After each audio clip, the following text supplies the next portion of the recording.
क्या आपने कभी अपने भीतर दो आवाजें सुनी हैं? एक आवाज जो लगातार बोलती है, ये बाकी है, वो करना है, उसने ऐसा क्यों कहा, मैं काफी नहीं हूं, मुझे और चाहिए। यह आवाज डर, चिंता और भविष्य की योजना बनाती है। और फिर एक दूसरी आवाज है जो बहुत शांत है, जो बस है, जो तुम्हें बताती है कि सब ठीक है, जो वर्तमान में है। यह आवाज कोई मांग नहीं करती, यह बस तुम्हारा सत्य है। हम में से ज्यादातर लोग पहली आवाज में इतना खो गए हैं कि हमें दूसरी आवाज सुनाई देना ही बंद हो गई है।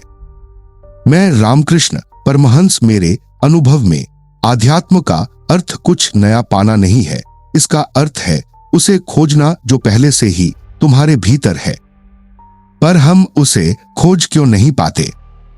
क्योंकि हमारा मन एक गंदे आईने की तरह हो गया है। आत्मा का प्रकाश, तुम्हारा सच्चा स्वरूप तो हमेशा चमक रहा है, पर वह गंदे आईने पर प्रतिबिंबित नहीं हो पाता। हम सब बस उस आईने पर जमी धूल को ही खुद समझ बैठे हैं।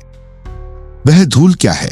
वह है हमारा अहंकार, वह है हमारी पहचान। मैं एक डॉक्टर हूं, मैं एक मां हूं, मैं गरीब हूं, मैं सफल हूं। जब तक आईना साफ नहीं होता, तुम खुद को नहीं जान सकते। आज मैं तुम्हें उस आईने को साफ करने के 3 गहरे सूत्र बताता हूं। पहला सूत्र, करने से होने तक का सफर। हमारा मन करने का आदी हो चुका है, इसे हर समय कुछ न कुछ चाहिए। सोचना, योजना बनाना, चिंता करना, यहां तक कि जब तुम ध्यान करने बैठते हो तब भी मन कहता है चलो अब शांति करते हैं। पर शांति करी नहीं जाती, शांति हो ही जाती है। रामकृष्ण कहते थे, जब तक मैं करता हूं तब तक ईश्वर चुप रहता है, जिस क्षण मैं चुप होता हूं वह प्रकट हो जाता है। अभ्यास, साक्षी भाव। यह सिर्फ सांस देखने से एक कदम आगे है। अगली बार जब तुम्हारे भीतर विचारों का तूफान उठे, क्रोध, दुख या बेचैनी, तो उसे रोको मत, उससे लड़ो भी मत। बस एक कदम पीछे हटो और उसे देखो। जैसे तुम सड़क के किनारे खड़े होकर गुजरती हुई गाड़ियों को देखते हो। तुम गाड़ी नहीं हो, तुम देखने वाले हो। अपने विचारों को देखो। ओह देखो, मेरे मन में क्रोध का विचार आया, देखो अब यह मुझे बता रहा है कि मैं बेकार हूं। जिस पल तुम विचार को देख लेते हो, तुम विचार नहीं रहते, तुम साक्षी बन जाते हो। यह अभ्यास धीरे धीरे उस गंदे आईने से धूल की पहली परत हटाता है। तुम अपने विचारों से अपनी पहचान तोड़ना शुरू कर देते हो। दूसरा सूत्र, अहंकार की गांठ। रामकृष्ण एक अद्भुत कहानी कहते थे। एक बछड़ा था जो रस्सी से खूंटे से बंधा था। वह वहीं गोल गोल घूमता रहता था, यह मानकर कि वह बंधा हुआ है। एक दिन मालिक आया और उसने बस रस्सी को खूंटे से उठा दिया। रस्सी कभी बंधी ही नहीं थी, वह बस खूंटे पर लिपटी हुई थी। हमारा अहंकार वही रस्सी है। हमें लगता है कि हम अपनी पहचान से बंधे हैं, पर हम बंधे नहीं हैं। हमने बस यह मान लिया है, यह मैं की गांठ, मेरा शरीर, मेरे विचार, मेरी सफलता, मेरी विफलता, यह सबसे मजबूत गांठ है। अभ्यास, मैं कौन हूं की शल्यक्रिया।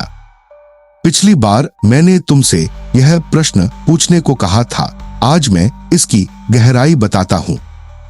जब तुम पूछते हो मैं कौन हूं, मन तुरंत जवाब फेंकता है, तुम एक इंसान हो, तुम्हारा नाम हो, तुम दुखी हो। तुम्हें इन जवाबों को पकड़ना नहीं है, तुम्हें हर जवाब को काटना है। क्या मैं अपना शरीर हूं? नहीं, शरीर तो बदल रहा है, मैं उसे देख रहा हूं। क्या मैं अपने विचार हूं? नहीं, विचार तो आ जा रहे हैं, मैं उन्हें देख रहा हूं। क्या मैं अपनी भावनाएं हूं? नहीं, भावनाएं बदल जाती है, मैं उन्हें देख रहा हूं।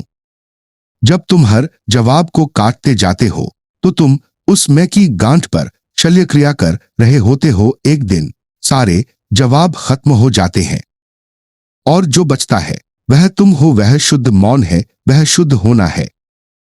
तीसरा सूत्र, समर्पण का बल। आध्यात्म में कई लोग सोचते हैं कि सब कुछ खुद करना है, मुझे साक्षी बनना है, मुझे प्रश्न पूछना है, यह भी अहंकार का एक सूक्ष्म खेल है। रामकृष्ण का मार्ग ज्ञान और भक्ति का मिलन था। उन्होंने सिखाया कि आईने को साफ करने का सबसे तेज तरीका यह मान लेना है कि मैं साफ नहीं कर सकता। इसे समर्पण कहते हैं। समर्पण का अर्थ हार मान लेना नहीं है। समर्पण का अर्थ है यह स्वीकार करना कि ब्रह्मांड में एक शक्ति है जो तुमसे बहुत बड़ी है और तुम उस शक्ति के साथ लड़ना बंद कर रहे हो। अभ्यास, ब्रह्मांड को सौंपना। रात को सोने से पहले या दिन में जब भी तुम बहुत भारी महसूस करो, अपनी आंखें बंद करो और कल्पना करो कि तुमने अपनी सारी चिंताएं, सारे डर, अपने अहंकार का सारा बोझ उठाया और उसे पूरे ब्रह्मांड या अपने इष्ट को सौंप दिया। मानो तुम कह रहे हो, यह मेरे बस से बाहर है, अब तुम संभालो। जिस क्षण तुम मैं का बोझ छोड़ते हो, वही बड़ी शक्ति तुम्हारे भीतर काम करना शुरू कर देती है। आईने की आखिरी और सबसे मोटी धूल केवल समर्पण की हवा से ही उड़ सकती है। निष्कर्ष, तुम्हारा मन एक गंदा आईना है। साक्षी भाव उस आईने पर जमी धूल को दिखाता है। मैं कौन हूं का प्रश्न उस धूल को खुरचता है और समर्पण उस धूल को पूरी तरह उड़ा देता है। तब जो बचता है वह तुम हो, तुम्हारी आत्मा शुद्ध, शांत और प्रेम से भरा हुआ। मैं तुमसे एक चुनौती चाहता हूं। अगले 21 दिनों तक किसी एक सूत्र को पकड़ लो। या तो हर विचार के साक्षी बनो, या मैं कौन हूं की गहराई में उतरो, या हर रात अपना बोझ ब्रह्मांड को सौंप दो। खुद से संवाद सिर्फ शुरुआत थी, अब वक्त है खुद के सत्य में जीने का। अगर यह संदेश तुम्हारे दिल तक पहुंचा हो तो इसे उस मित्र के साथ बांटो जो अपने ही मन के शोर में खो गया है, और अपने अनुभव हमें लिखकर बताओ, मैं सुनना चाहूंगा।